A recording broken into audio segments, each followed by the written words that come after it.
Hello, football fans. Well, Week 11 was certainly eventful, but not in a good way for the Packers. A home loss on Thursday Night Football to the Tennessee Titans, but do not worry, fellow Packers fans. Run the table 2022 is still on. But as for elsewhere, so I'm still kind of laughing at what happened with the Vikings. 40-3. 40-3. I mean, yeah, I've said this before. This is a different Vikings team. They are actually finding ways to win because they usually find ways to lose. But this can't be on. This is definitely not on them. I mean, this game was never close. I mean, Dallas's defense was just too much for them. Yeah, Dallas just put the hurting on them. It was just crazy. Everything was going right for the Cowboys, including Pollard and Zeke getting 2 touchdowns each, which is good for me because I have them both on fantasy, but not on the same team. A bit more on fantasy later. So that happened. And we also got the loser gets fired match now. That stipulation wasn't there, though it kind of should have been. The Raiders and the Broncos, pretty close. Broncos had a chance to win, then hacking it again. An unnecessary timeout when the Raiders were playing despite the ball. So that gave them an extra play. They kicked the field goal, forced overtime, won the toss, and Tay ended it. Devontae, he had another good day. 2 a pair of touchdowns. It was just, but I did joke about the whole loser gets fired thing, but honestly, I really didn't expect Hackett to get his pig slip the following day. That has not happened. It's going to be a typical fire. It's going to be a typical Black Monday fire. I just have that feeling. It's got to be because they have to be sick of his incompetence, just mucking things up for the Broncos. As for the Raiders, they're stuck with McDaniels, and it's going to be past this season because Mark Davis went out publicly and said, "This is a good hire. I'm happy with him. This, that, the other." Seriously, his father's turning in his grave. My son's a complete idiot. What's wrong with him? But anyway, Speaking of new coaches, Jeff Saturday, he almost pulled it off. Yeah, he almost pulled it off. He already got his first win already. He was 1-for-1, and he came this close to starting 2-0 as head coach, but it was not to be. Philly pulled off the comeback, which was capped off by Jalen Hurts' big run through a bigger hole. Even so, Jeff Saturday is turning heads. I mean, yes, he's 1-1. Yes, he has the blemish, but he gave the Eagles a hard time. He nearly handed the Eagles their second straight loss, and so the Eagles are 9-1, and they kind of picked up some ground because the Giants lost at home to the Detroit Lions. Speaking of Detroit, that's where the Bills were. Well, actually, that's where the Bills are. That's where the Bills still are because the Bills and Browns had to play their game in Detroit. It was a home game for the Bills, but Buffalo was under about 6-7 inches of snow, so they had to play in Detroit, which is where they still are for the Thanksgiving game tomorrow. And they took out the Browns. They needed that because it had been kind of rough for the Bills, especially Josh Allen lately. But they're trying to get back in the groove. They're trying to get back in control of the AFC East, which is still led by Miami, who was off this past week.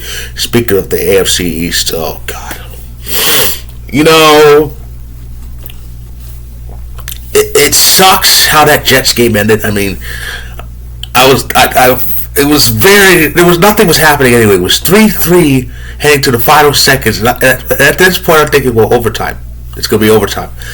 Then New England returns a punt all the way back, and that's just it. That's just bad luck. And of course, we know the news with the Jets now. They are benching Zach Wilson, which I don't understand at all. They are benching Zach Wilson, but it's Mike White that's starting. At least that's a blessing. I was afraid they're going to be stupid enough to start Flacco, but it's Mike White starting, and that should be, he did have some moments last year. I think it was last year, the year before, when Zach Wilson was out with. I think he had COVID. That's what was wrong with Zach when Mike White started those games, but yeah. So the Jets and Patriots are both 6-4, but because of the tiebreaker, the Jets are actually in the bottom of a very stacked division.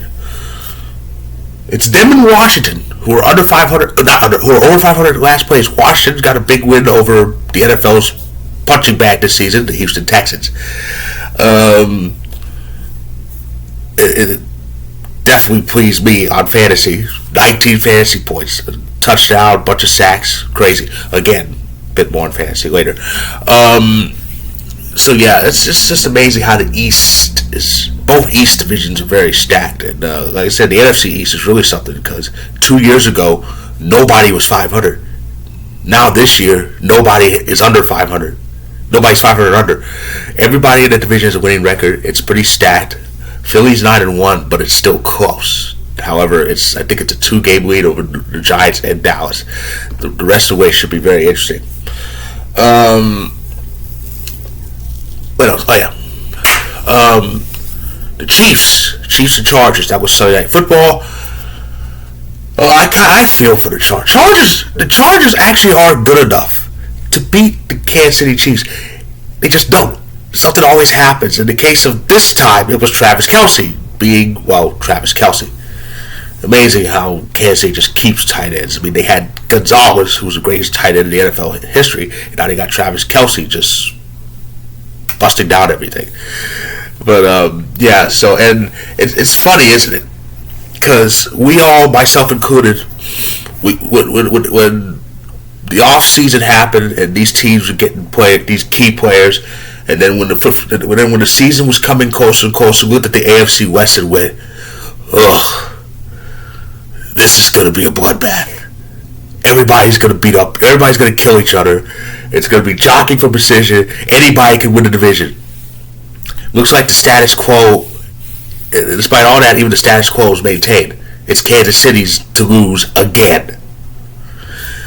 The AFC and the NFC East, they were what the AFC West was supposed to be. They were what we thought the AFC West was going to be. I mean, I was looking forward to it. I think this, because Coach, living in SoCal, we get the Chargers. I get the Chargers, and I get to see a lot of this on TV. I go, wow, the AFC West is going to be beastly. No.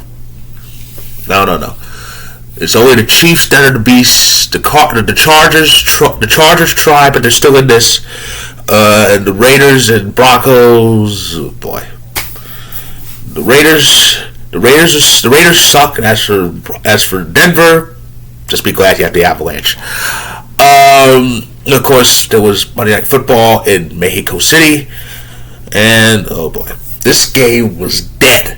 It was dead. And I thought it was, for some reason, even with Kyle Murray out, I thought it was going to be like neck and neck close.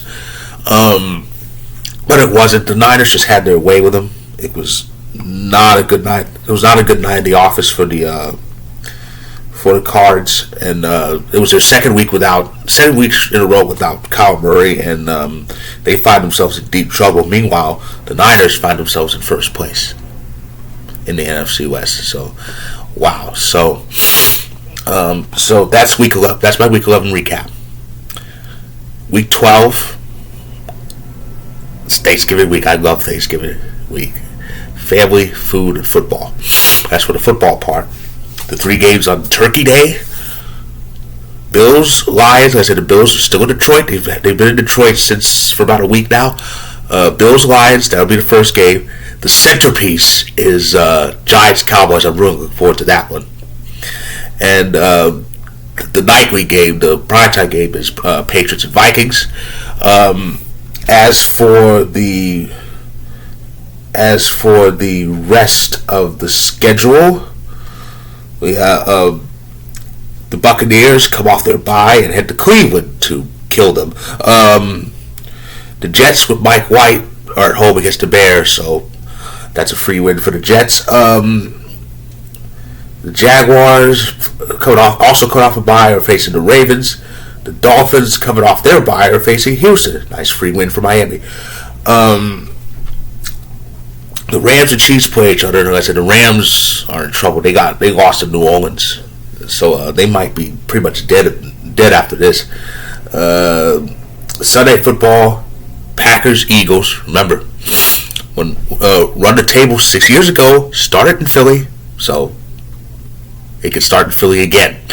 That's Sunday football, and Monday football is the Steelers and the Colts. One more thing I have to say. I mentioned fantasy football. I did very well this week in fantasy. This week in fantasy football, 1 off 5 of my matchups. This includes a team that started slow. Started 0-3, started 1-5, but has won 4 or 5 to go to 5-6, and is closing in on a fantasy playoff spot. That team's name is the Green Dragons. You can see where I'm going with this. It's actually my second year in that league, because last year, as the Green Dragons, actually won the the fantasy championship. But obviously, I picked out I picked out Green Dragons because I'm a big Power Rangers fan, and my all-time favorite Power Ranger, of course, is Tommy Oliver, played by Jason David Frank. And I not only have a fantasy football team called Green Dragons, I actually have a fantasy hockey team called Green Dragons, which did win that league about 2 years ago. So yeah, I'm a big. Of course, the logo I have is the Green Ranger logo, that green power coin logo with the dragon on it, the dragon claw on it. So yeah, I named them Green Dragons because I'm a big Green Ranger fan, the original Green Ranger. And of course, we lost him a few days ago, and I and other Power Ranger fans are still mourning, and he's a big part of my childhood growing up in the 90s. So I just wanted to mention that tidbit, that fantasy football tidbit, and I'm hoping the Green Dragons fantasy team moves up. I kind of have a hard matchup in that league, but anything's possible in fantasy football. In that league, it's a 15-week regular season, so I still have some time. So so just wanted to get that out there. That's my recap of week 11. If you like this video, click the like button, click subscribe. If you want more of my story on week 11, will be in the description below. Check it out when you can. And I'll be back soon to talk about the Grey Cup. That was great. And all I have to say is, like I said, Thanksgiving's coming up. Enjoy Thanksgiving. It's a great holiday. Enjoy it with your loved ones. Eat, drink, be merry, and be safe this Thanksgiving, especially on Black Friday when things get crazy. And stay tuned.